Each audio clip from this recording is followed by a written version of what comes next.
honor al tiempo porque tenemos, o sea, quiero desarrollar la mayor cantidad de lecciones hoy. Voy a dar un conteo rápido, o sea, voy a tratar de pasar más rápido esta parte de la emancipación porque creo que ya repetí como 3 veces, ¿verdad? Entonces, vamos a comenzar con el concepto, básicamente, que es la emancipación. La emancipación es un instituto jurídico creado dentro del derecho civil que otorga o convalida los actos o permite a través de la convalidación de los actos de un menor de edad para que surtan efectos como si fuera un mayor de edad. Esta persona que es emancipada de pleno derecho o de capaz de hecho, entonces esta persona puede firmar contratos, viajar sin autorización de sus padres, o sea, esta persona, a pesar de ser menor de edad, ¿verdad? Puede, eh, puede hacer actos civiles válidos, ¿verdad? Entonces, como resultado o como efecto de la concesión de la emancipación, los padres pierden derecho a decidir sobre los hijos, o sea, de ejercer lo que se llama patria potestad. Todos los papás tenemos el poder sobre nuestros hijos hasta los 18 años, o sea, tenemos.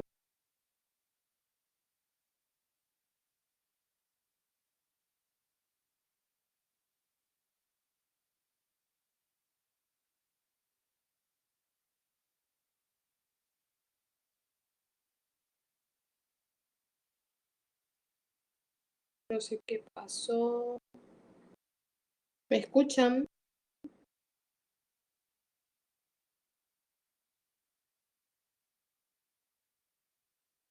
Ok. De repente vi que ya no salía más, entonces no sé si me fui o vine o lo que sea.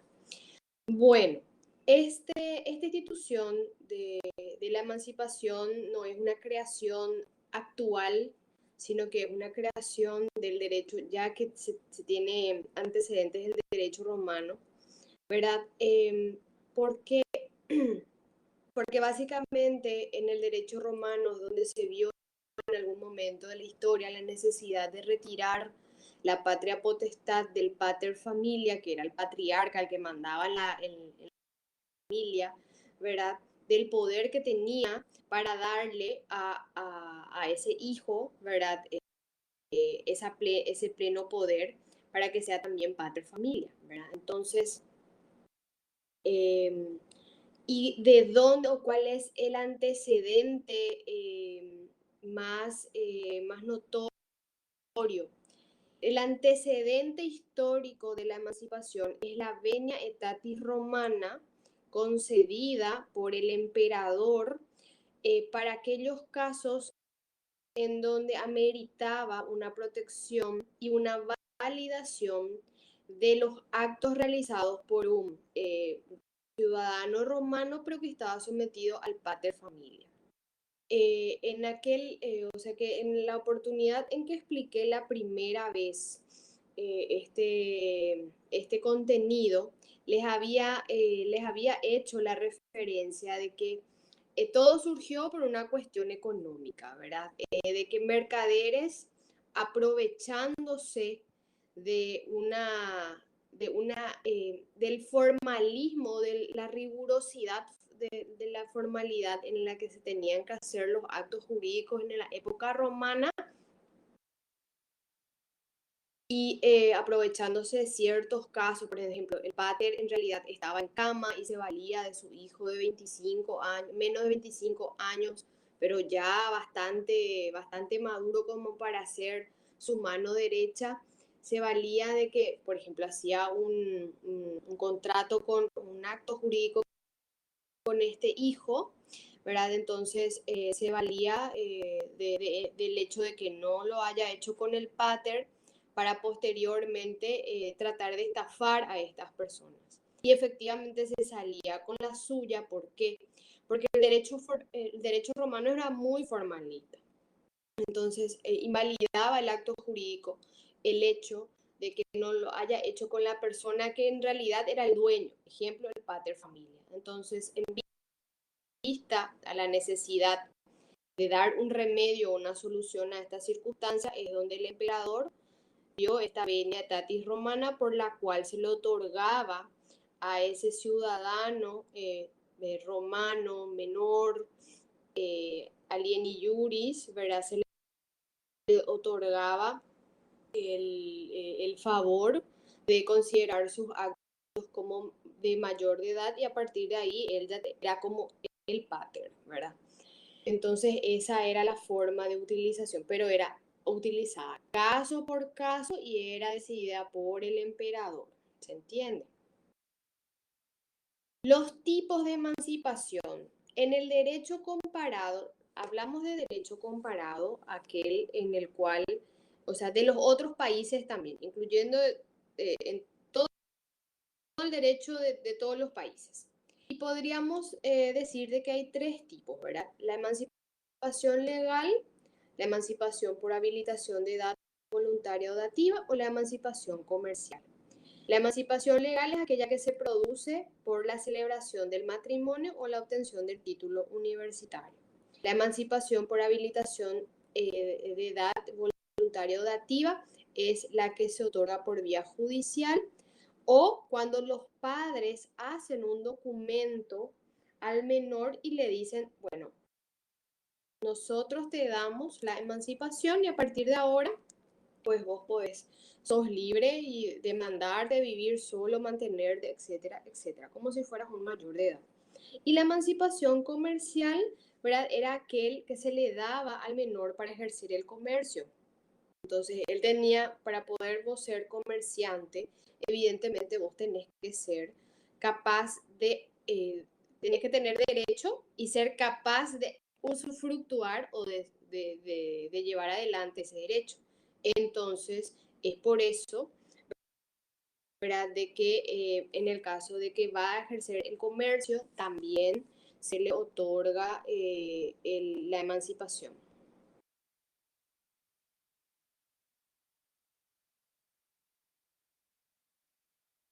No, no se escucha nada, me dice Rita. ¿Hay alguien que me escucha?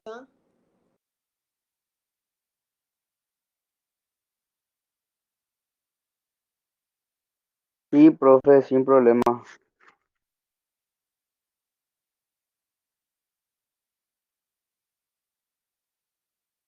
Bueno, aparentemente hay problemas de otra vez de conexión, entonces voy a seguir para que vaya corriendo nuestra grabación. Con respecto a las formas de emancipación contenidas en nuestro derecho, nosotros tenemos tres, ¿verdad? La judicial, por contraer matrimonio y por la obtención de un título universitario. O sea, un menor de edad puede ser o considerado emancipado a petición, ¿verdad?, ante un juez por matrimonio o por obtención de un título universitario. Con respecto a la situación de los menores que se casan sin autorización, ¿verdad? Si bien no se ha previsto en el Código Civil así taxativamente los que se casan sin autorización, pues vale, ¿verdad? Pero se puede entender por el espíritu de la norma, ¿verdad? De que es necesario que un acto matrimonial realizado sin autorización respectiva y es por menores de edad no emancipado, evidentemente puede refutarse o pedirse la nulidad de ese matrimonio. ¿Por qué? Porque el matrimonio es un acto que para que sea válido tiene que darse todos los ingredientes, o si no, no es matrimonio. Entonces, es necesario en el caso de menores de edad que sí o sí los padres den la autorización o si no hay padres, los tutores legales den la autorización y si no hay tutores legales o se niegan a dar la autorización, que sea un juez de la niñez y la adolescencia el que le dé la autorización a los menores para casarse. En el caso de que haya un matrimonio que es nulo, ¿verdad? que porque no se han reunido los requisitos o porque el documento en el cual supuestamente se le dio la autorización era falso o no contenía alguna cosa que tenía que haber contenido, o el oficial de registro hizo algo, bueno, alguna irregularidad, entiéndase, alguna irregularidad, por lo cual el matrimonio no puede ser. Entonces, la pregunta o el dilema es, ¿qué pasa si anulamos el matrimonio, que es el principal, la principal forma para darse la emancipación? ¿Qué pasa si con los chicos, con la emancipación en sí que va unida al matrimonio? Y acá tenemos tres posturas que puede tomar un juez de acuerdo a su criterio, ¿verdad?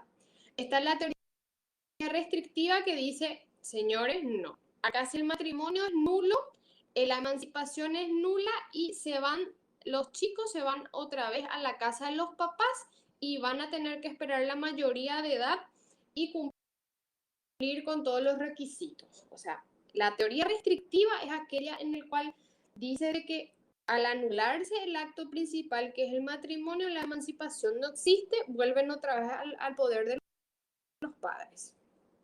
La teoría intermedia, sin embargo, dice que debe tenerse en cuenta si hay o no hijos en ese matrimonio y también si hubo buena o mala fe, es decir, un buen o mal comportamiento por parte de los hijos, ¿verdad? O los menores, ¿verdad? En el acto de matrimonio. O sea, si ellos tuvieron algún tipo de mal comportamiento, ejemplo, ellos luego consiguieron a alguien para falsificar el documento, etcétera, etcétera. Entonces, habiendo hijos, ¿verdad? Y habiendo buena fe, la teoría intermedia dice de que la emancipación no debe quitársele a ese chico que evidentemente no tuvo culpa, ¿verdad? Y sin embargo, en el caso del mala fe, ¿verdad? En el caso de la mala fe, evidentemente dice de que debe sancionársele a ese chico o esa chica que han hecho algo malo, ¿verdad? Y debe otra vez quedar bajo la patria potestad del padre. Esto siempre en el caso de que haya hijos, ¿verdad? Ahora, si no hubo hijos, señala la teoría intermedia que ambos vuelven a quedar otra vez sometidos a la autoridad de sus padres, ¿verdad? Y en caso de las teorías amplias, sin embargo, ¿verdad? Habla de que se inclina por mantener la emancipación. Haya o no habido hijos, siempre que exista buena fe de los cónyuges, ¿verdad? Teniendo en cuenta o aplicando la regla de los derechos adquiridos, más o menos ese sería el sentido. Entonces, aquí tenemos tres casos y estas teorías en las cuales están acá, depende mucho del sentir o del criterio, ¿verdad? Del criterio que tiene el juez al momento de resolver cada caso. El juez tiene cierta libertad para juzgar el caso y si le ve lo que es un rebelde, que es una persona que todavía no tiene la madurez para ser emancipado, evidentemente puede justamente decir no, que vuelva otra vez a la casa de sus papás porque tiene problemas de conducta, no es todavía maduro para llevar una vida independiente. Entonces eso es muy importante, ¿verdad? A la hora de resolver un caso de nulidad de matrimonio. Con respecto a la irrevocabilidad de la emancipación, el artículo 39, inciso C del Código Civil, nos habla de una característica de la emancipación que es la irrevocabilidad. ¿Qué quiere decir eso? Básicamente lo que se trata o lo que se busca es que una vez adquirido un derecho, al menos en el ámbito civil, una vez que nosotros hemos adquirido un derecho que no nos pueden quitar así nomás, ¿verdad? Entonces, no nos pueden quitar un beneficio que nosotros ya hemos disfrutado. Entonces, en el caso, ¿verdad?, de la emancipación sucede esa misma forma, ¿verdad? Que la emancipación es irrevocable. Una vez que un menor de edad llega a la emancipación, esta es irrevocable. Pero, y acá voy a hacer la aclaración, no estamos hablando en el caso de que, por ejemplo, en el caso anterior de una nulidad matrimonial, porque si se le da la emancipación para casarse y finalmente el matrimonio es nulo, evidentemente no, cuando decimos nulidad de matrimonio, hablamos de que el matrimonio no existe, ¿entiende? Entonces acá, evidentemente en la casuística de la irrevocabilidad de la emancipación, hablamos de que el matrimonio es legal, formalmente bien hecho, constituido sin ningún tipo de vicio, ni error, ni ningún tipo de falsificación o mala obra, ni nada. O sea que fue hecho así como tiene que ser. En el caso, y acá habla de dos casuísticas sí relacionadas por matrimonio, pero por matrimonio bien constituido, ¿sí? Vuelvo otra vez a hacer la aclaración, no confundan con la nulidad matrimonial. Acá habla de dos casuísticas, de la muerte de uno de los cónyuges, ¿verdad? En ese caso, el viudo o la viuda queda emancipado, evidentemente, ¿verdad? Y en el caso de la separación judicial de los esposos o divorcio, ¿verdad? Hay dos circunstancias que deben hacerse ¿cómo se dice? Que debe hacerse una diferencia. ¿Verdad? Hay que distinguir si hay una separación o una voluntad de disolver ese matrimonio, ya sea por mutuo consentimiento o si es por alguna causal, por ejemplo, intentó matarle, violencia, le humilla, le maltrata de muchas formas, le abandona emocionalmente, no le asiste adecuadamente, etcétera, etcétera. Entonces, son dos circunstancias distintas. Ahora, si los dos dicen, mira, yo ya no te quiero más, me di cuenta que era muy joven cuando me casé contigo, que vos no sos la persona que yo quería, o me enamoré de otra persona, ¿verdad? Ese tipo de cosas. Entonces, si es por mutuo consentimiento, ellos pueden presentar su pedido de divorcio 2 años después de cumplida la mayoría de edad de los esposos. En el caso de darse una causal para divorcio como violencia o al maltrato o abandono emocional y adulterio, etcétera, etcétera, ¿verdad? En ese caso esa limitación no existe y puede presentarse en cualquier momento, ¿sí? Como es lógico que sea, ¿verdad? Entonces, y conservaría, ¿verdad? La emancipación, ¿verdad? Justamente dice, en ambos casos, como consecuencia del principio general enunciado, la emancipación será irrevocable aún después de dictarse la disolución de divorcio. ¿Por qué? Porque el matrimonio que dio nacimiento o trajo como efecto la emancipación de ese menor, evidentemente es válido y por lo tanto la emancipación también. ¿Está bien? Hasta acá me están escuchando, veo que escribieron un montón, esperen que les leo. A ver si es una pregunta. Ok, los que ahora se están incorporando, dejen sus números para que se le agreguen el grupo de WhatsApp y luego se les va a estar dando las conducciones. Si alguno de ustedes tiene a mano su teléfono, ¿verdad? Para pasarlo o compartirle este material, entonces les agradecería para que se les pueda pasar el material y ellos puedan tener también la lectura y seguir la lectura en la cual estamos, ¿verdad? Bueno, en el caso de nulidad de matrimonio, ¿verdad? Acá ya habíamos visto, ¿verdad? Los efectos de la nulidad de matrimonio varía si depende si hay buena o mala fe de ambos contrayentes conforme al artículo 84 del Código Civil. Vamos a buscar un poco el artículo 84.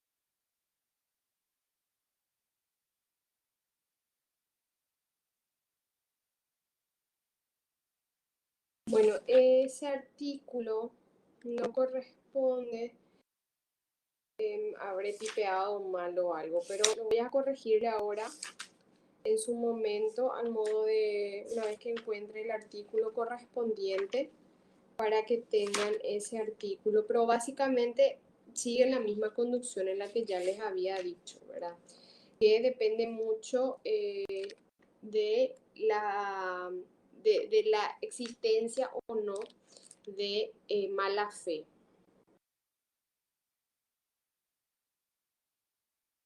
Ajá, justamente, acá está. Ahí en esa parte donde dice nulidad de matrimonio, los efectos de la nulidad de matrimonio varían según la mala o buena fe, es 184 del Código Civil. Si pueden ustedes hacer agréguenle un 1 ahí, en algún momento en el tipear se me fue, entonces estamos refiriendo al 184 del Código Civil, donde al hablar, ¿verdad? De la sentencia que declara la nulidad de un matrimonio, dice, tendrá los siguientes efectos. Si ambos cónyuges los contrajeron de buena fe, producirá los efectos de un matrimonio válido hasta la fecha de la sentencia. En ese caso, por ejemplo, si ellos compraron una casa porque ellos pensaron de que su matrimonio era válido y que ellos no tuvieron, por ejemplo, conocimiento de que, ejemplo, ellos eran hermanos o eran parientes muy cercanos y después nomás se descubre de posterior ya que ellos se casaron y todo se descubre esto. Evidentemente el matrimonio es nulo, ¿verdad? Entonces, a modo de no perjudicarles en su patrimonio, entonces se va a considerar válido ese matrimonio hasta la fecha de la sentencia, es decir, todo lo que se compró, los bienes registrales que se compraron, por ejemplo, hasta la fecha de la sentencia, se va a considerar como que es de los dos y se tiene que partir eso 50 y 50. Ejemplo, en adelante cesarán los derechos, a partir de la fecha de la sentencia en adelante, cesan los derechos y las obligaciones que produce el matrimonio, porque el matrimonio, al momento que vos te casás, tenés dos tipos de derechos que se crean. Los derechos económicos y los derechos morales. ¿Verdad? Derechos morales, por ejemplo, el de vivir juntos, el de tener hijos, tener relaciones, esos son todos deberes conyugales y los bienes económicos de tener a la administración conjunta y la propiedad conjunta de todos los bienes, salvo que se haya elegido la separación de bienes, ¿sí? En adelante cesarán, dice, los derechos y obligaciones que produce el matrimonio, con excepción del deber recíproco de prestarse alimentos en caso necesario. Cesará igualmente la sociedad conyugal. Si, por ejemplo, al momento de darse la nulidad del matrimonio, había una de las partes era económicamente dependiente de otra, sí se le va a prestar alimentos, ¿verdad? Hasta se pueda estabilizar esa persona, ¿verdad? Y pueda ser económicamente activa. Eso sí, la obligación de prestar alimentos puede seguir. Cuando el numeral, el inciso B dice, cuando me dio buena fe por parte de uno de los esposos, se producirá a su respecto los efectos de una unión válida hasta la sentencia. O sea, cuando hay buena fe, el criterio es de que se le va a dar una protección y una validez a esa unión porque hubo un convencimiento, un firme convencimiento de que era válida esa unión. Entonces, a modo de no defraudar esa convicción, es lo que se le da esto, ¿verdad? Sin embargo, se sanciona al cónyuge de mala fe, ¿verdad? Que no tiene derecho a alimentos ni a ventaja alguna, ¿verdad? Otorgada por el contrato matrimonial, ni a los derechos inherentes a la patria potestad respecto a los hijos, pero sí a las obligaciones. O sea que ahí se le sanciona a la persona que manipuló, engañó y vició el acto matrimonial. Entonces se le sanciona para que no se pueda beneficiar de ningún acto, ¿verdad? De ningún derecho o económico o moral, ¿verdad? Que pueda generarse como producto del matrimonio. Si ambos cónyuges actuaron de mala fe, el matrimonio no producirá efecto alguno, salvo en el caso anterior, ¿verdad? Que haya uno que sí era de buena fe y otro que era de mala fe. En cuanto a los bienes, se aplicarán las normas que rigen a la unión de hecho o en su caso a las sociedades de hecho, que es el 50% cada uno, ¿verdad? En el caso de que ambos sean de mala fe, entonces eh, se, no se considerarían como que ellos se casaron alguna vez y se repartirán los bienes 50 y 50, ¿sí? Entonces, esa es o sea, los efectos, ¿verdad? De la declaración de nulidad. Y a esto quiero complementar con lo que dice el 187 del Código Civil, en donde la nulidad del matrimonio no perjudica derechos de terceros. Y esto es muy importante hacer la salvedad, porque una persona tercero, suponte que un matrimonio se presentó contigo, bla, bla, bla, porque quería comprarte tu vehículo, mira que nosotros, y te viene con el cuento, mira, somos un matrimonio joven, bla, bla, bla, bla, bla, bla, bla, y vos le ganás a precio que no sé qué, y vos le vendés entonces tu auto al contado, ¿verdad? Entonces, perdón, a crédito.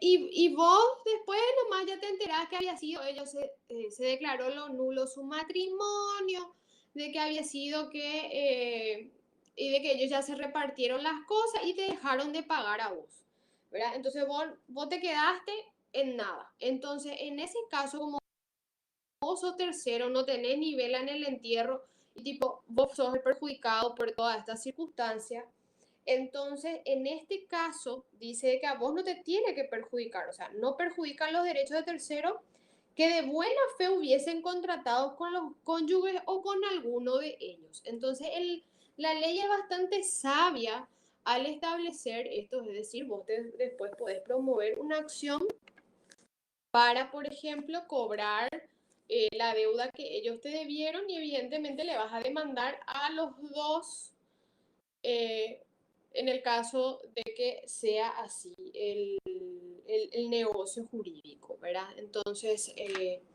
eso es a modo de tener como una especie de concordante, ¿verdad? El 184 conjuntamente con el 187 para que ustedes sepan de los efectos de la nulidad de un matrimonio, ¿verdad? Y también los efectos con respecto a terceros, ¿verdad?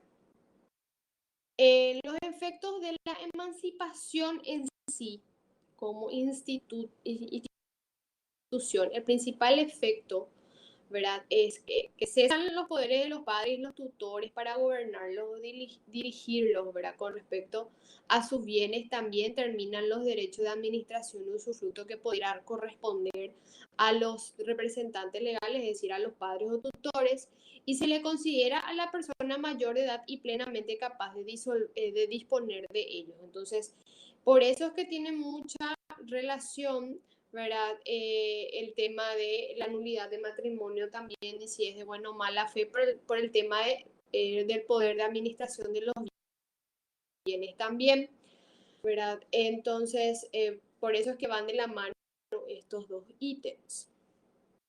Con respecto a si la ley le permite así de una capacidad completa y absoluta, la ley habla de ciertas limitaciones a la capacidad del emancipado. Ejemplo, habla de que no pueden ser testigos en instrumentos públicos porque se considera que si bien son menores de edad, eso no los hace con esa viveza de un mayor de edad. Entonces podrían ser manipulados para dar fe de algo, salir de testigos en algo que en realidad ellos no saben o no conocen o no tienen mucha experiencia. Entonces, por eso de que se les protege, ellos no pueden salir como testigos, tampoco pueden salir de fiadores, aunque tengan autorización judicial, o sea, ni de fiadores no pueden salir justamente por la misma circunstancia, ¿verdad? Porque son jóvenes, inexpertos, vulnerables, manipulables, ¿verdad? La partición de la herencia en que estos intervengan deberá ser realizada siempre por vía judicial bajo pena de nulidad. O sea, no se le puede llevar a hacerle un acuerdo y joderle en el acuerdo. Lo mismo, la misma justificación, ¿verdad? Porque son jóvenes inexpertos. No pueden separarse judicialmente de cuerpo sino 2 años después de cumplida la mayoría de edad de ambos esposos. Eso también volvemos otra vez. Entonces, estas son las limitaciones a su capacidad. O sea, para todo lo demás se le va a considerar como mayor de edad. Pero esto no. Esto sí que ellos no pueden hacer. Rosalía consulta cuáles son sus principales efectos, a qué se refiere. Y es justamente a los efectos de que se cesan los poderes de los padres o los tutores, ¿verdad? Y que evidentemente ellos pueden, y también cesan los poderes de administración y usufructo que puedan tener los padres o los tutores. O sea, vos, si tu hijo tiene una quinta o una granja y vos estás siendo administrador de esa granja o de esa quinta, en el momento que esta persona tenga o obtenga la emancipación, además de no poder de gobernarle más a tu hijo o tu hija, también vos ya no vas a poder ser su administrador, salvo que te haga un poder especial para hacerlo. Pero lo vas a hacer bajo el régimen de rendición de cuentas, en donde cada año vas a tener que presentar un balance como un administrador, un mandatario más, como se hace para cualquier extraño. Bajo esa modalidad va a tener que ser. Eso sería el principal efecto. No sé si se entendió la respuesta. Justamente dice, efectos de la emancipación. Cesan completamente los poderes de los padres y los tutores de gobernarlos, ¿verdad? Y también terminan los poderes de administración y usufructuar. Bueno, seguimos, seguimos entonces con los actos prohibidos.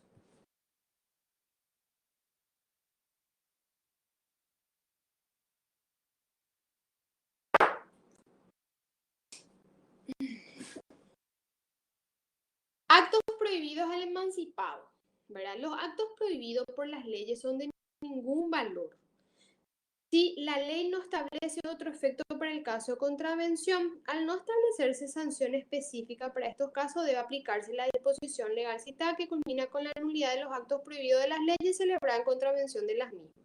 Es decir, que si ellos, por ejemplo, que se puso, en vez de llamarle, por ejemplo, transferencia de inmueble, se puso un nombre que no parece ser de instrumento público, pero esa persona participa En carácter de testigo, evidentemente es nulo ese acto.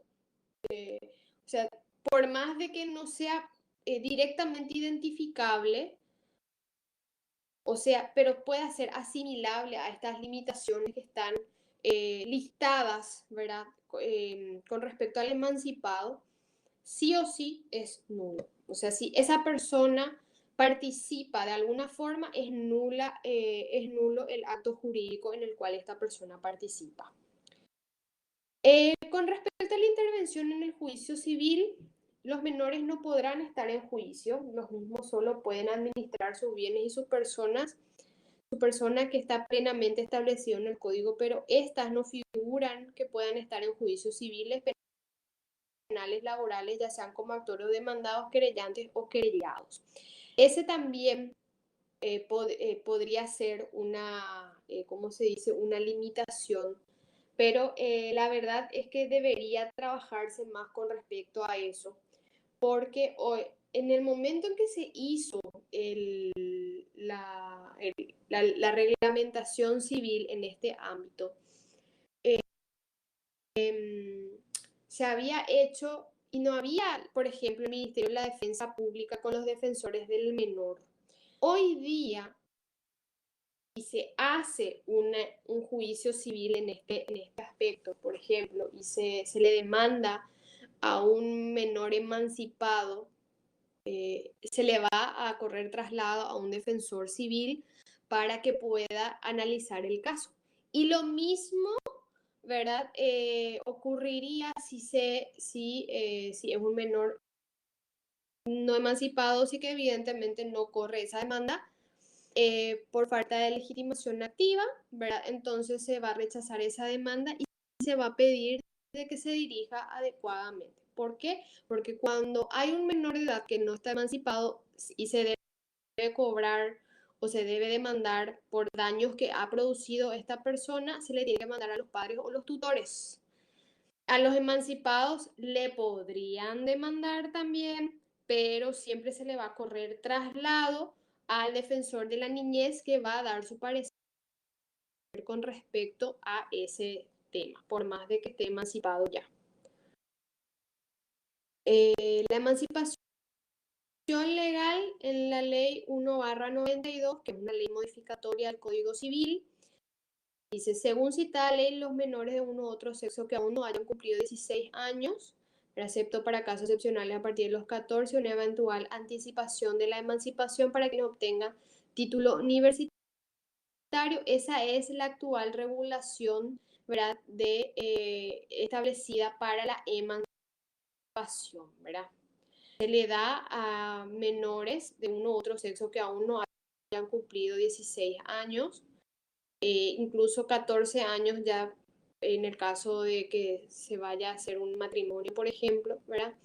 Y sí, también se puede dar una anticipación en la emancipación a quienes obtengan título universitario a partir de los 18 años, que es básicamente lo que estuvimos dando hasta el momento.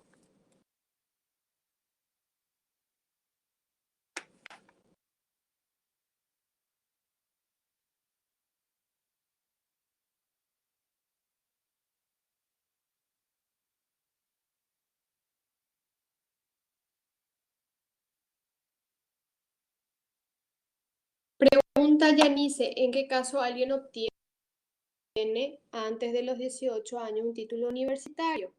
Lo obtiene, por ejemplo, algún niño que es prodigio, ¿verdad?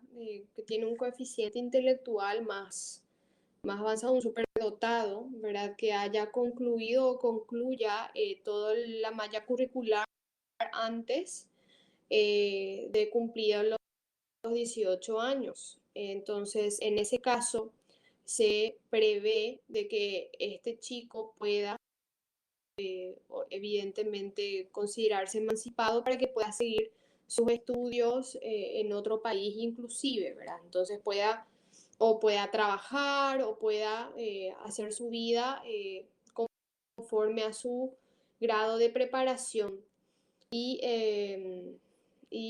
¿cómo se dice? Y madurez, porque no es solamente que vos obtenés el título universitario y ya con eso ya te viene la madurez, ¿verdad? Sino que lo que se busca o se trata de asimilar es más o menos, bueno, se supone que un chico que ha obtenido un título universitario tiene que tener una madurez distinta de un chico de esa edad, ¿verdad? Entonces se hace como una especie de confianza de, bueno, si tuvo un título universitario va a ser mucho más maduro, ¿verdad? Y que pueda insertarse o que el tema de la minoría de edad o estar sometido a la patria potestad del padre no sea un impedimento para que esa persona explote su máximo potencial. O sea, que si quiere trabajar, que pueda trabajar. Que si quiere ir a hacer una maestría en Harvard, lo puede hacer.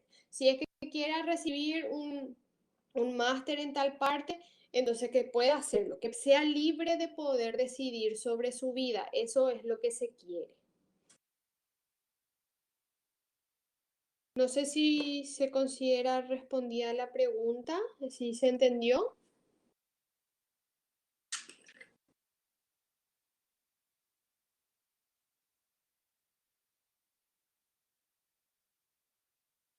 Bueno, vamos a pasar entonces a la lección 9,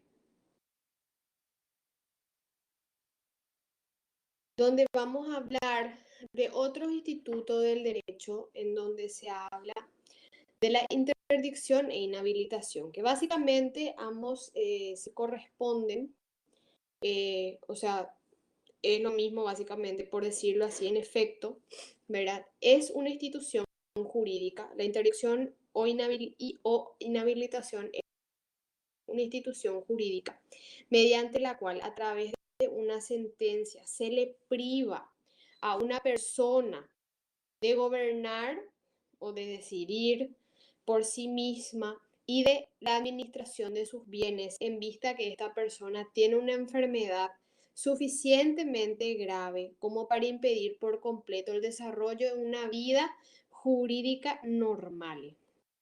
Entonces, ¿verdad? Es para aquellas personas que en virtud a la edad, ya tienen la edad de 18 años, por ejemplo, pero que no pueden cuidarse a sí mismas.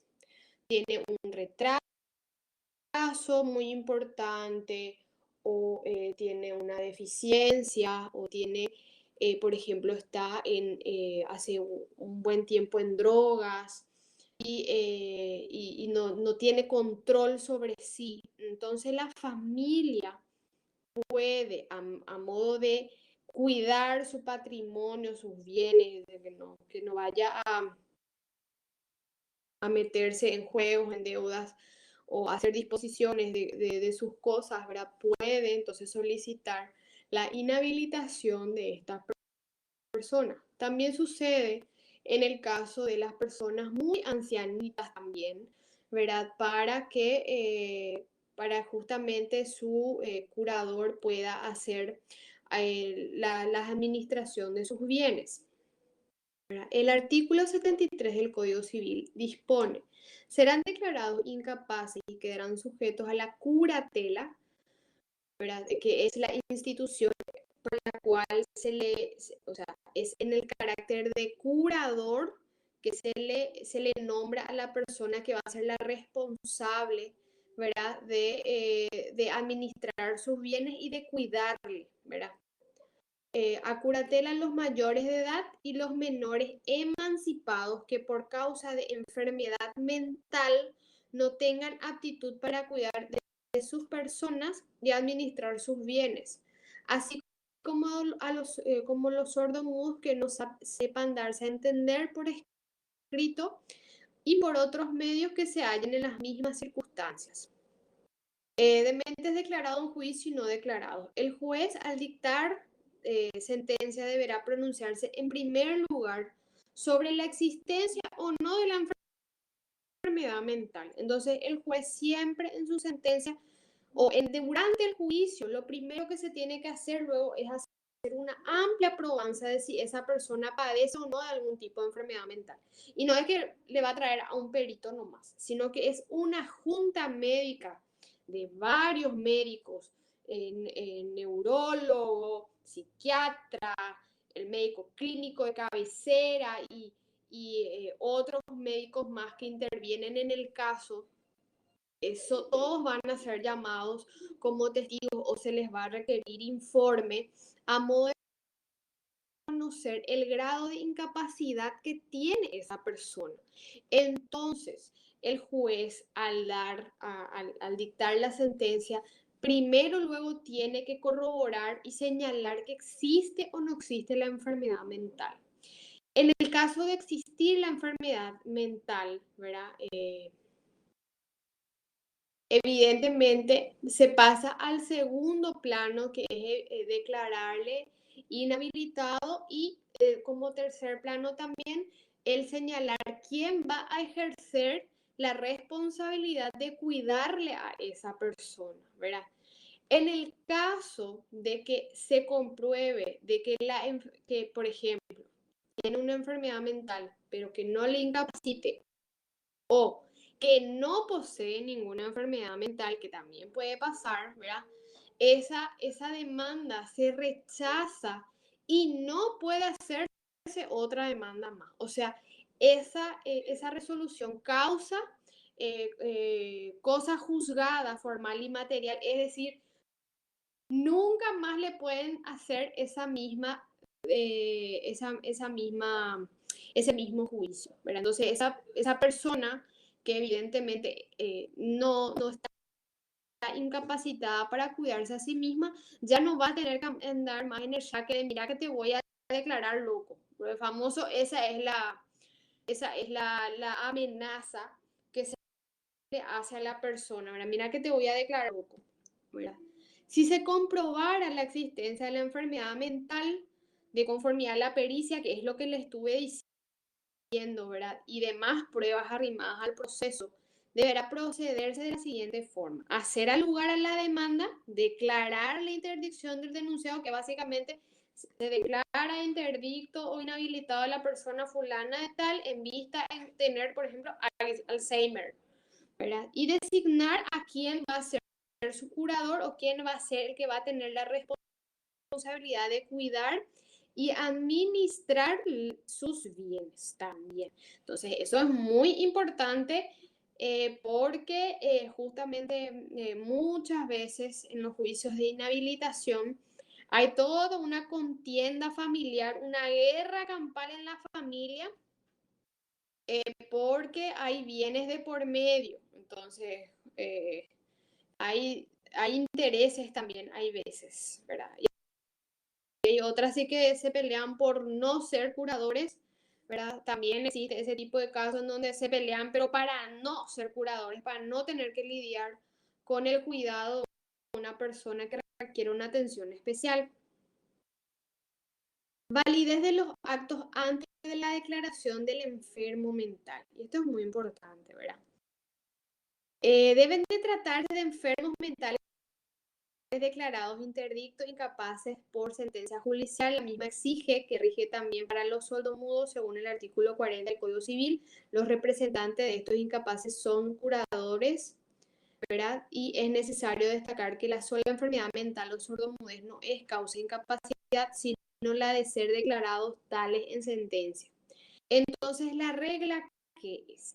La regla es una persona que tiene algún tipo de enfermedad mental o debilidad senil o problemas con las drogas, el alcohol, o padezcan algún tipo de enfermedad o trastorno de personalidad que le impida cuidarse a sí misma, sus actos van a ser considerados válidos hasta tanto se le declare inhabilitado. Por eso que es muy importante, o siempre la recomendación es que si se tiene un pariente que tiene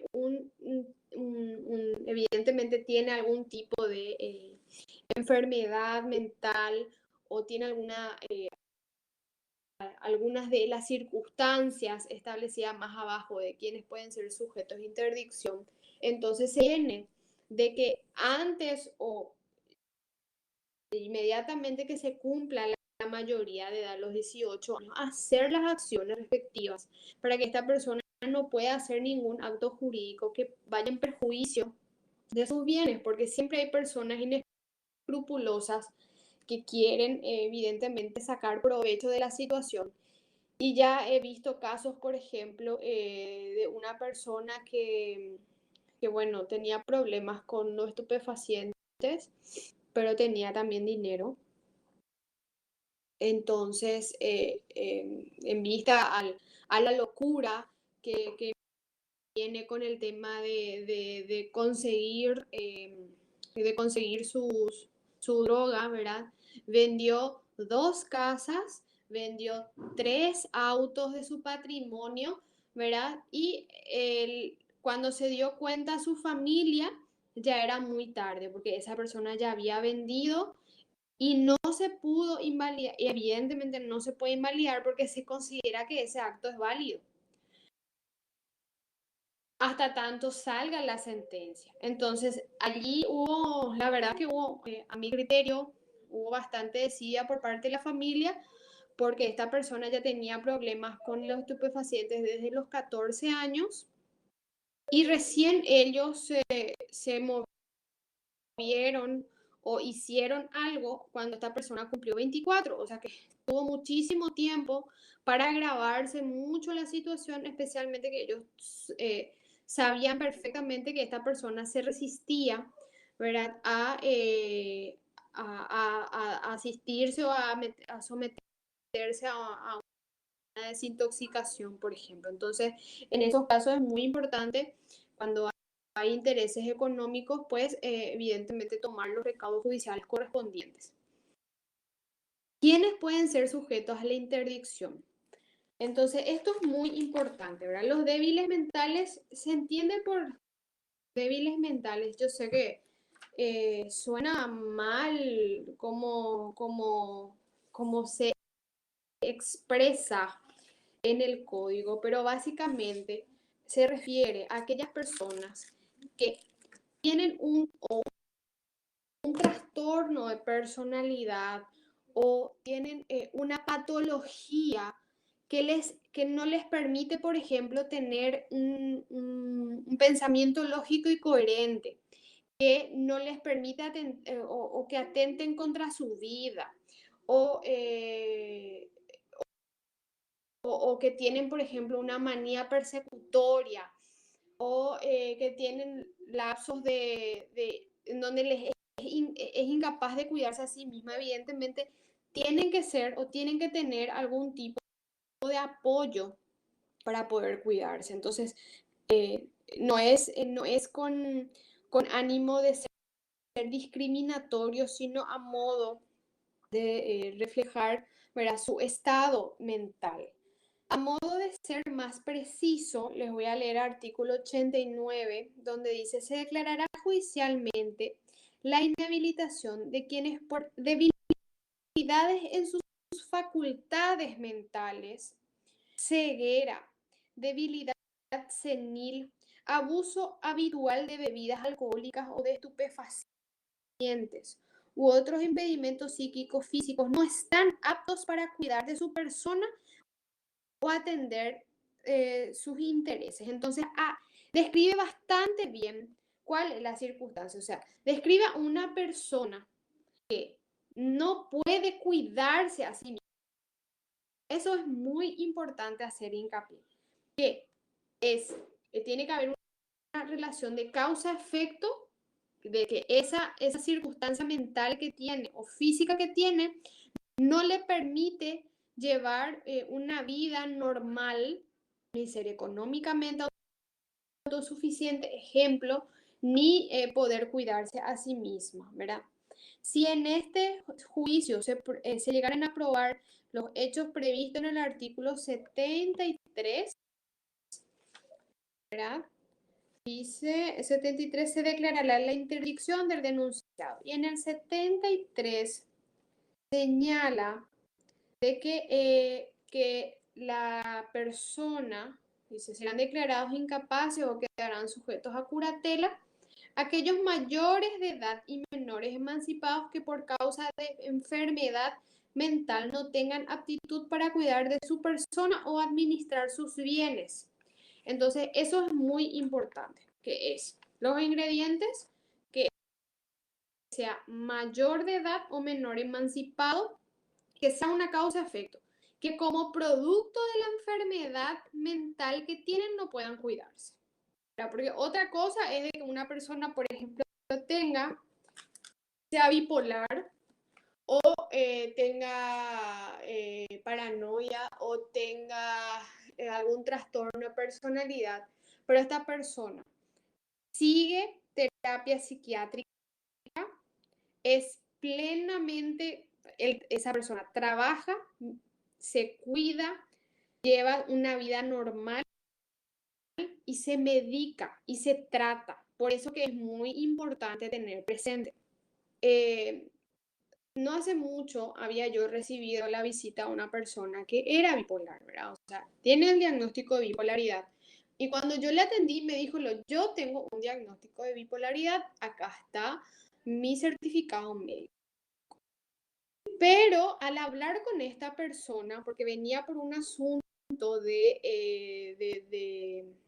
régimen de convivencia, ella tenía, justamente se sometió en juicio con quién se iba a quedar la hija de su matrimonio, porque ellos se separaron, ¿verdad? Entonces, se habían separado y salió la sentencia favorable a ella que la niña tenía que quedar a convivir con ella. Y el padre, en vez de apelar, lo que hizo fue, básicamente le arrebató la criatura, ¿verdad? Se fue a la casa, le quitó a la fuerza y le llevó, ¿verdad?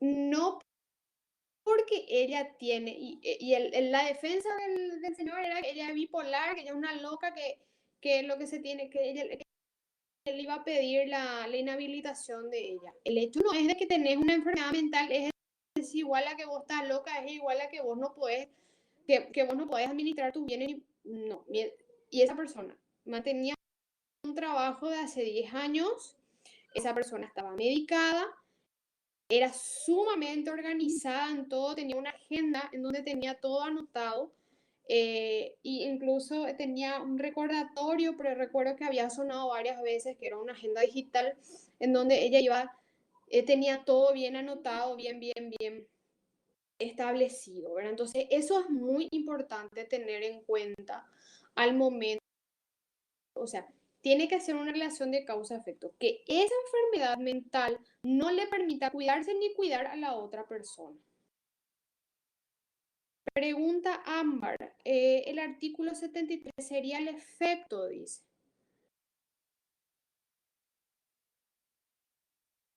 No, el efecto está en el artículo 89.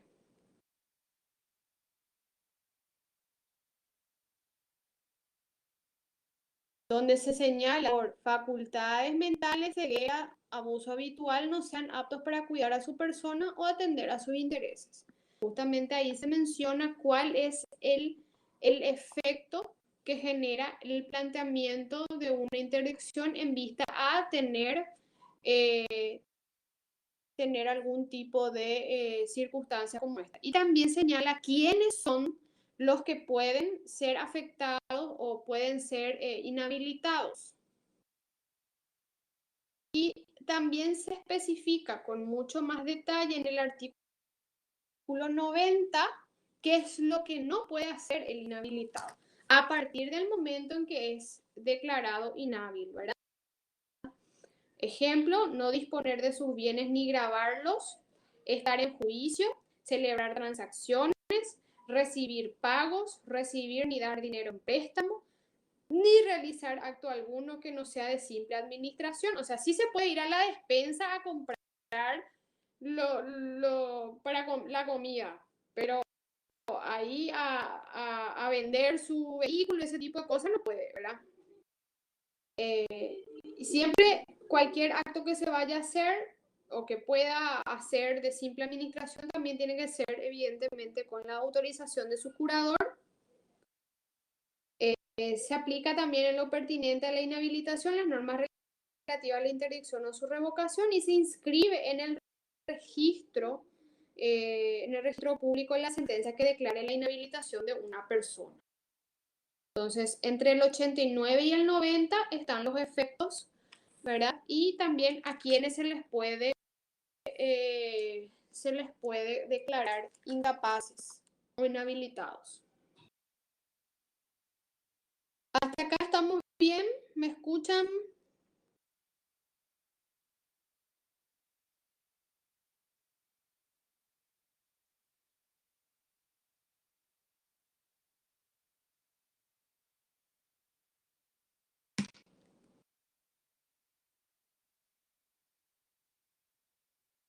Bueno, vamos a seguir entonces con respecto a la enumeración y los requisitos para realizar este juicio, ¿verdad?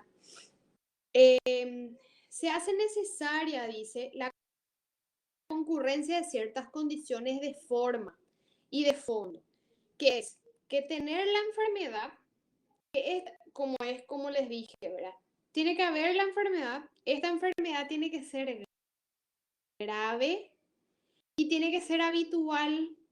Y evidentemente así, solamente con estos tres requisitos, uno puede plantear la inhabilitación de una persona.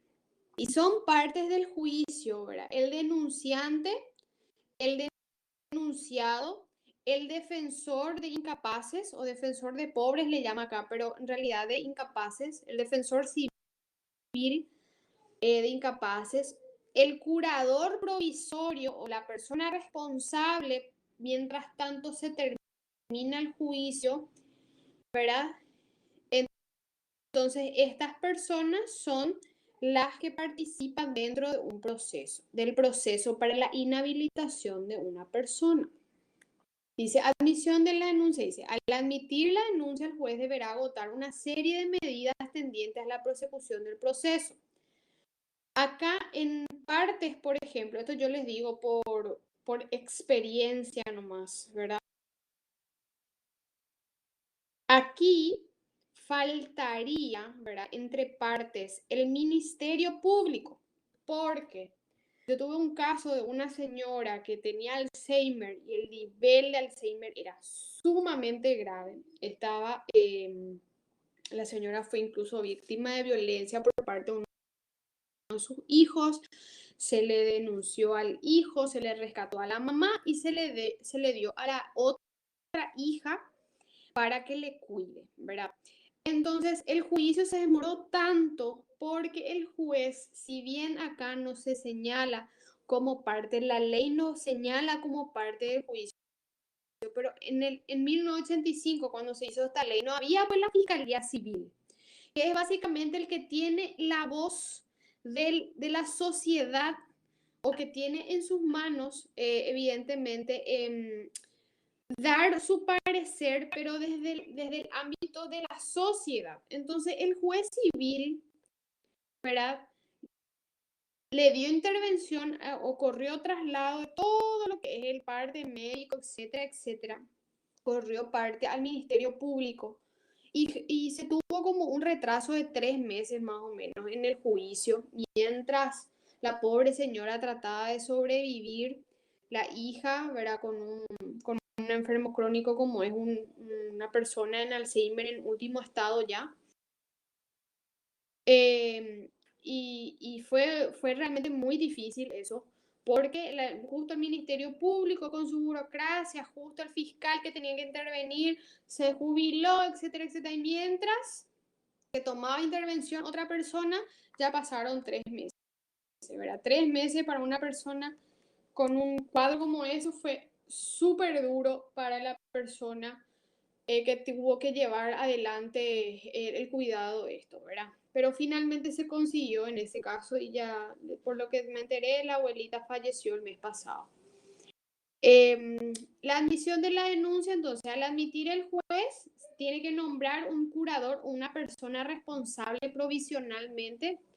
En el caso de que no se le pueda designar a la misma persona al cuidador, como también para administrar sus bienes, se puede pedir que sea otra persona la que haga ese papel o en la misma persona, la que le va a cuidar también que administre sus bienes. Y el examen o el impedido informe de especialistas, ¿verdad? Para poder determinar la existencia de algún tipo de impedimento, ¿verdad? Físico, enfermedad mental, etcétera, etcétera, ¿verdad? Apreciación de pruebas. La prueba fundamental, porque ya como les dije, el juez se vale principalmente en la prueba para poder dar una sentencia. Entonces el juez tiene que tener un dictamen médico y también el psiquiátrico y el jurídico tiene que ser los argumentos que él va a usar en su sentencia, y al momento de dictar sentencia tiene que hablar justamente de la existencia o no de la enfermedad mental. En el caso de no existir, ya saben, tiene que rechazar y se quema ya esa posibilidad de volver a hacer nuevamente una denuncia o una demanda con respecto a la inhabilitación de esa persona para el futuro, ¿verdad? Y si es que se comprueba la existencia de la enfermedad, se tiene que hacer lugar a la demanda y declarar la interdicción, ¿verdad? Designar a alguien que definitivamente le va a cuidar, ¿verdad? Y por último, esa sentencia debe ser inscrita en el registro civil, en el registro, los registros públicos, en el registro de interdictos. Se tiene que inscribir para que, si es que, por ejemplo, se quiere llegar a inscribir un contrato de transferencia o un contrato de compra-venta, la transferencia de una casa, un auto, un vehículo, salga en el sistema de que esa persona no puede vender nada porque una sentencia que le declara inhabilitado, ¿verdad? ¿Quién es el competente para entender en este tipo de juicios? Se tiene que hacer la demanda, evidentemente se tiene que hacer a través de un abogado y se tiene que interponer ante el juez civil y comercial de primera instancia de la circunscripción judicial que corresponde. Por ejemplo, si la persona que es inhabilitada o que se pretende inhabilitar es de Villa Lisa, tiene que ser ante los juzgados de primera instancia civil y comercial de Lambaré. Si es de San Lorenzo, en San Lorenzo. Si es de Fernando, en Fernando. Si es en Luque, en Luque. Así, o sea, tiene sus jurisdicciones, ¿verdad? Curadores, dice. Con respecto a los curadores o a aquellos responsables que van a tener en su poder, en su, como entre sus principales tareas la de cuidar a la persona, ¿verdad? El artículo 269 del Código Civil no enuncia quiénes serán curadores legítimos, ¿verdad? Pero se entiende, ¿verdad?, que el marido de su esposa y recíprocamente, ¿verdad? Los hijos mayores de edad del padre o madre viudos, cuando hubiera más de dos, el juez elegirá al más idóneo. Para ello deberá el magistrado, quien posee más facilidades económicas, o sea, va a hacer una investigación de quién es el que está mejor posicionado para solventar los tratamientos, alimentación, vestuario, incluso constituirse en la casa de ellos para ver quién tiene mejor infraestructura o condiciones personales para poder darle esa tarea. También se le puede designar al padre o a la madre respecto a los hijos solteros o viudos que no tuvieran hijos en condiciones de ejercer la curatela, o los hermanos y los tíos también podrían ser tutores o curadores, ¿verdad? Cuando el incapaz tuviera hijos menores también, ¿verdad? El curador de aquel también será el tutor de los hijos. O sea, si es que, por ejemplo, entra o cae en curatela una persona que tiene un hijo menor de edad, evidentemente el curador de esa persona mayor de edad también va a ser el tutor del hijo menor de edad de esta persona. Y si la curatela fuera una mujer encinta, es decir, embarazada, la tutela se va a extender también al hijo por nacer. Curatela determinada por la ley. Dice, el juez con la sentencia proveerá el nombramiento de un curador definitivo, determinando el régimen de protección y asistencia que se le tiene que someter. Ejemplo, al sacar la sentencia y el juez le designa a Juan Pérez como el curador, le tiene que decir también qué cosas sí o sí tiene que hacer. Tiene que remitir un informe mensual o tiene que llevarla a consultar mensualmente con el doctor fulano de tal, quien en caso de, por ejemplo, verificar la existencia de maltrato y demás, tiene que comunicar a este juez esa circunstancia. Ejemplo, ese tipo de cosas puede poner el juez en su sentencia. ¿Se entiende? Y en el caso de que acá justamente habla la cesación, dice, de la enfermedad, y acá es muy importante tener en cuenta, en el caso de que sea posible comprobar de que una enfermedad terminó. Claro que existe, por ejemplo, las personas que se curan del alcoholismo o sea, curar es una forma, una expresión, ¿verdad? Que llegan a controlar, llegan a estar sobrios un buen tiempo o se rehabilitan de las drogas. Entonces, en esos casos, dice el artículo 83 del Código Civil, dice, la interdicción se dejará sin efecto previo dictamen médico a instancia de cualquiera de las personas que puedan solicitarla, del curador o del mismo interdicto, cuando desaparezcan las causas que la generaron. Entonces, una persona, por ejemplo, un alcohólico que ya está sobrio hace mucho tiempo, entonces puede pedir que se la vuelva a habilitar, pero evidentemente se tiene que hacer el mismo proceso que se utilizó para su inhabilitación, ¿sí? Entonces, esa es la única forma en la cual se le pueda volver a habilitar a una persona que ya se había comprobado que tenía problemas graves para cuidarse a sí misma.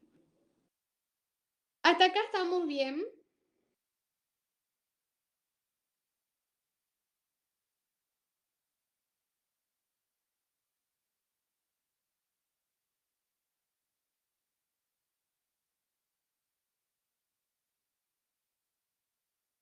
Ok.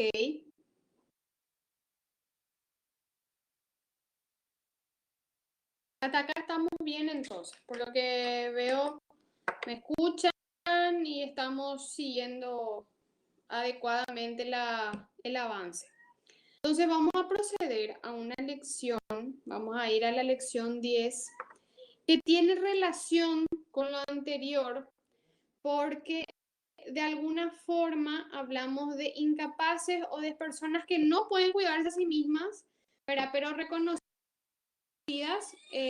por la edad, ¿verdad? Evidentemente, en este caso, cuando hablamos de incapaces de hecho, nos referimos a aquellas personas desde la concepción, ya habíamos visto, ¿verdad? Desde la concepción hasta la mayoría de edad. Entonces, estas personas son las personas incapaces de hecho, ¿sí?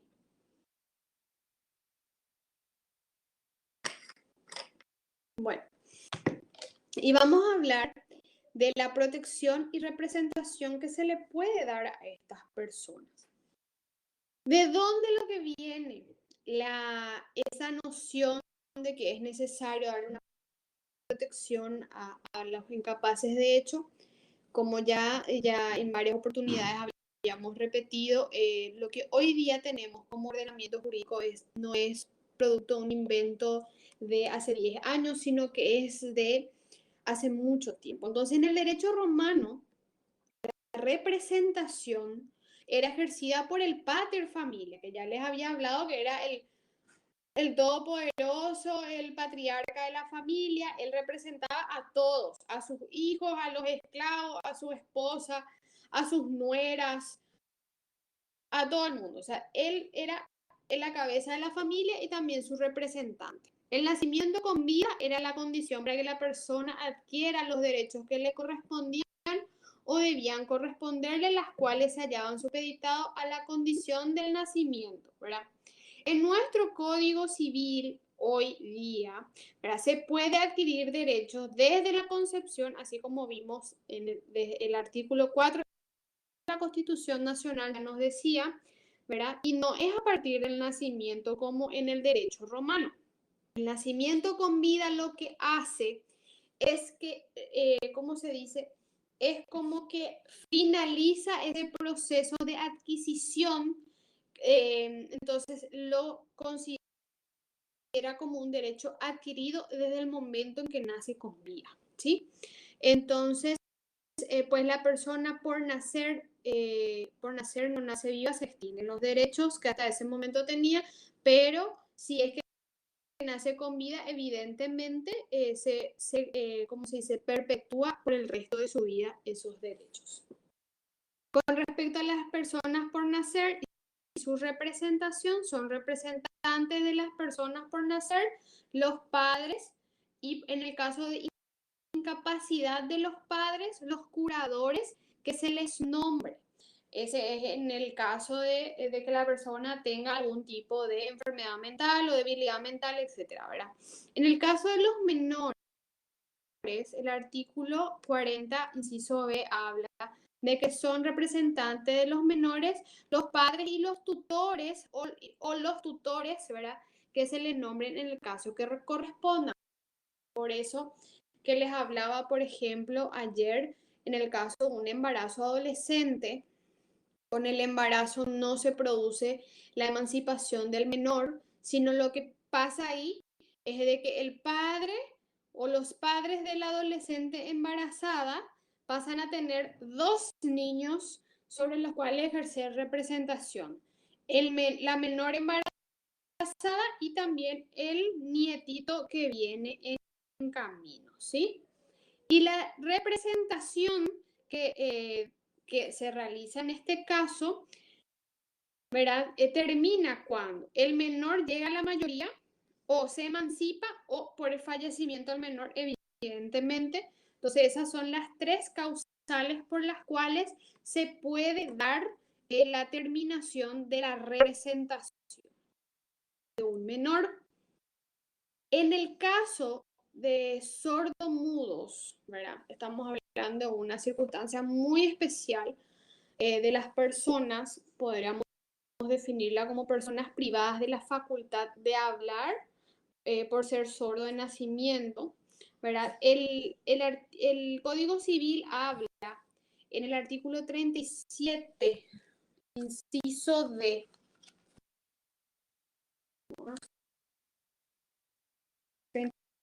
37, inciso D. Son absolutamente incapaces, de hecho, los sordomudos que no puedan darse a entender por escrito o por otros medios. ¿Qué quiere decir esto? Entiéndase que acá no es que todos los sordomudos ya es la interpretación es que todos los sordomudos son incapaces.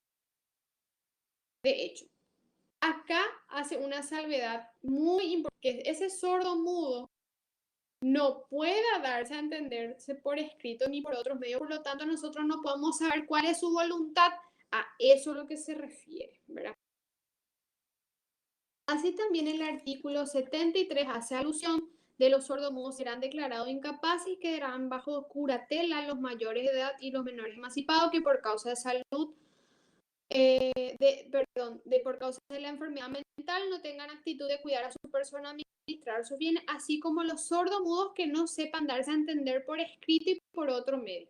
Siempre en esa misma tesitura, que no puedan darse a entender ni por escrito ni por otro medio. ¿Quiénes pueden solicitar esta incapacidad? Los padres de esta persona, como los curadores, y en ausencia de esto dice por el juez. Cierto, el juez puede declarar la incapacidad, pero ¿quién va a solicitarlo si es que no está el padre de los curadores? Va a ser el defensor civil para incapaces. Él va a ser el abogado que va a solicitar el mejor interés de esta persona para que sea inhabilitada o para que sea representada por alguien. Y básicamente se hace un procedimiento, ya saben el procedimiento básico que ya les hablé, del procedimiento de incapacidad, ¿verdad? Son partes en el juicio, ¿verdad? El denunciante, denunciado, el defensor de los incapaces, repite un poco, ¿verdad? Y el curador provisorio. El juez es el que resuelve la verdad, es el que da o señala que esa persona es inhabilitada o es incapaz, pero en realidad el que hace, el que promueve, el que representa, porque nuestra lección es de representación, dice. Y el que representa en realidad es el defensor civil de incapaces. Ese es el que representa en el juicio. Y es el que interviene como si fuera abogado de esa persona del incapaz. Esa es la posición que toma en el juicio. Y es el mismo sentido del proceso que ya habíamos visto de inhabilitación, ¿verdad? Se hace la denuncia o del juicio, se promueve ante el juzgado, ¿verdad? Se nombra un curador provisional, se designa quién va a ser el que va a administrar sus bienes, si es que no puede ser el mismo el que le cuida y quiere administrar los bienes, y comienza el examen de los especialistas, se aprecian las pruebas, ahí va a tener mucha relevancia el informe médico, los testigos, el psiquiátrico y demás, ¿verdad? Y lo mismo, para la sentencia, pues tiene que tener en cuenta si se hallaron los elementos, si se hallaron en el dictamen médico, justamente se valida de que efectivamente esa persona no se puede dar a entender, también si no tiene la capacidad para razonar ni entender lo que está bien, lo que está mal ni lo que está haciendo, evidentemente no solamente va a tener un dictamen médico, ahí va a intervenir el neurólogo, va a intervenir su fonoaudiólogo, va a intervenir un montón de profesionales más especializados a modo de comprobar la situación, porque una cosa es de que no sepa darse a entender y otra cosa es que no tenga la capacidad de entender las cosas que pasan a su alrededor, ¿verdad? Entonces, una vez que efectivamente se vea de que no, que esta persona debe ser incapacitada, entonces el juez va a hacer lugar a la demanda, va a declarar la interdicción, va a establecer quién es el curador o quién se va a encargar de su cuidado más la administración de sus bienes. También se va a inscribir esta sentencia en el registro de incapaces o de inhabilitados y cesará, ¿verdad?, la interdicción o inhabilitación cuando el sordomudo declarado interdicto pueda darse a entender de forma escrita o utilizando otros medios, ¿verdad? Entonces, evidentemente, él puede presentarse a través de su defensor civil, puede presentarse a pedir que se levante esa interdicción o cualquier parte que quiera hacerlo en su mejor interés. También con respecto a lo que dice, ¿puede un sordomudo, la pregunta es, ¿puede un sordomudo hacer testamento y ser testigo en el mismo juicio? Dices. Según el artículo 26.10 del Código Civil, carecen de capacidad para testar, es decir, para hacer testamento los sordomudos que no sepan darse a entender por escrito y a los que al tiempo de otorgar el testamento tuvieran alteradas sus facultades mentales. Entonces, nuestra ley es bastante dura con respecto a eso, ¿verdad? De que si hay una incapacidad de esta persona de darse a entender por escrito, pero de puño y letra suya, entonces no se va a considerar porque puede ser perfectamente una manipulación de alguien queriéndose quedar con las cosas de esa persona, ¿verdad? También el 2555 señala que el sordo puede otorgar testamento cerrado, siempre, ¿verdad? El que no sabe leer no puede testar en esa forma, pero el que sepa escribir, aunque no pueda hablar, puede otorgar testamento cerrado. O sea, tiene que ser de su puño y letra. Tiene que haber una forma de comprobar de que sea realmente una manifestación de su voluntad y no que otra persona ponga en su nombre. ¿Se entiende? El 2672 dice, no podrán atestiguar los que evidenciaron en el mismo acto hallarse en estado de perturbación mental, los ciegos, sordos y mudos, evidentemente entendiéndose que no puedan darse a entender, ¿verdad? Los ascendientes, descendientes o cónyuges del estador, el heredero instituido de su cónyuge, los ascendientes y descendientes y otras personas más en el caso de testamentos, ¿verdad? Con respecto a si puede contraer matrimonio, el sordomudo que pueda dar a entender por escrito por otros medios, sí puede contraer matrimonio y no puede contraerlo el que no pueda darse a entender. ¿Por qué? Porque el matrimonio evidentemente implica un consentimiento válido y tiene que ser capaz, o sea, la persona que les casa tiene que ser capaz de, evidentemente, eh, comprobar que efectivamente se quiere casar, que lo hace libre y voluntariamente. Ana María dice, profe, estas preguntas de evaluación de la lección corresponden a esta parte.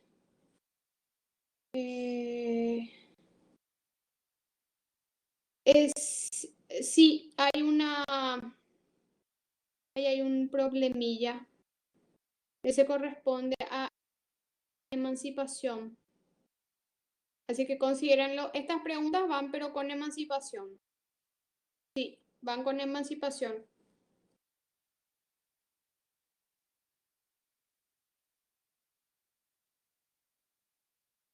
Bueno, ese es con respecto entonces a lo que tiene que ver con lo que se refiere a la representación de incapaces, como también en el caso de los sordomudos que puedan o no puedan darse a entender y las diferencias, ¿verdad? Como ya se dieron cuenta, el proceso es igualito al de inhabilitación de otras personas, por ejemplo, que tengan problemas con estupefacientes, alcoholismo, etcétera, etcétera, algún tipo de enfermedad mental. Entonces, el procedimiento es exactamente el mismo. Y la diferencia que hay con los casos, los demás casos, es si es que se pueden dar a entender o no pueden darse a entender. Básicamente es exactamente el mismo procedimiento. No hay preguntas, Rosalía, porque los contenidos son iguales, o sea, siguen las mismas reglas. Si yo les preguntaría, por ejemplo, cuáles son las normas o las reglas de ese, son exactamente lo mismo. Estas preguntas son de la que corresponde a emancipación, que es la lección 8.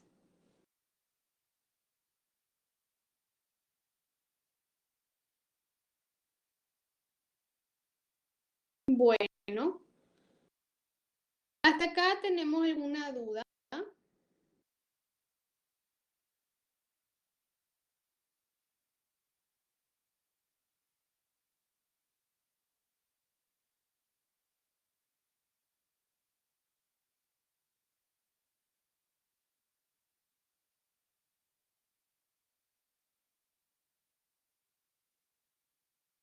Parece que no hay más ninguna duda, ¿verdad?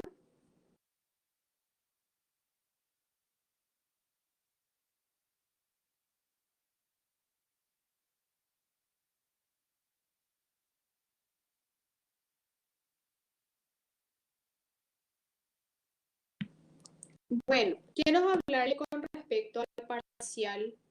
Sé que hay algunos alumnos que ya están así tipo atentos y lo único que quieren es rendir el parcial. La, la directiva que nosotros nos dieron de la central para el tema de tomar parcial es fijar una hora y un día para tomar parcial. A mí me gustaría tomar el parcial mañana desde las 4:30 de la tarde en adelante, entonces que vayan rindiendo sus parciales y estar atenta en el caso que se tenga que pedir algún tipo de asistencia a informática. Entonces, me gustaría que todos vayan conectándose a esa hora y rindiendo sus parciales y así sucesivamente. Tengo que hacerles la advertencia de que no se va a permitir ni tolerar de que las personas o hagan grabaciones de sus exámenes, saquen fotos de sus exámenes o algo, ¿verdad? Entonces tengan mucho cuidado con eso porque evidentemente es una causal de anulación del examen. Y les hago esta salvedad porque ya tuvimos casos con respecto a esto. Entonces, En el caso de que mañana no sea posible el rendir el parcial, entonces podríamos fijar una nueva fecha para el viernes. Pero yo quiero ver si hay quórum suficiente para mañana, entonces se toma mañana y las personas de que no, porque les coincide la hora o lo que sea, pues entonces rinden otra hora. Pero lo que quiero es de que todo se rinda en un mismo momento y ya terminó, ¿verdad? Entonces, no que estemos en clase y uno me escribe y me diga, profe, yo no puedo rendir o estoy rindiendo o no entiendo o lo que sea. ¿Se entiende? Entonces, la idea es tomar en una sola vez como sería en un examen presencial. Veo que hay varios compañeros que piden para el viernes y bueno, y vamos a ver cuántos pueden el viernes y cuántos pueden mañana y de acuerdo a eso vemos el horario, ¿verdad? Porque yo ya tengo varias personas que me escribieron de manera privada diciéndome que ya estaban, yo les había dicho de que vayan a rendir el parcial hábil, así que va a definir entonces en el transcurso de este tiempo para tomar el parcial. Y el que tenga, ¿cómo se dice? Mayor quórum, entre comillas, entonces en ese momento se va a rendir.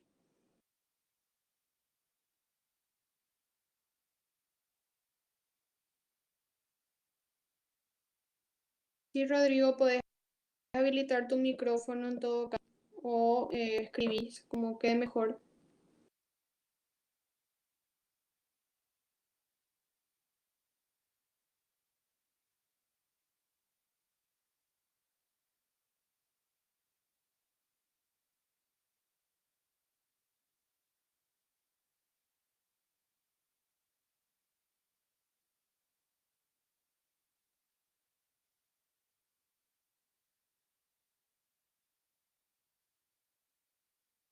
Se va a definir en las próximas horas qué día y qué horario va a ser la parcial. Se va a definir en el grupo de WhatsApp, así que vayan uniéndose todos a ese grupo. Se va a definir de la misma forma que se hizo con esta clase.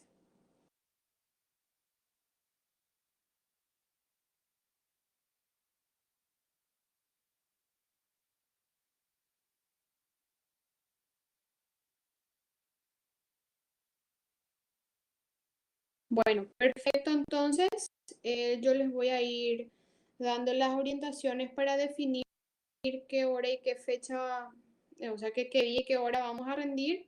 Y una vez que esté disponible la grabación de esta clase, entonces voy a ir subiendo. También vamos a definir para la clase siguiente, desde las 11 en adelante, entonces, cuándo lo vamos a hacer y en qué horario.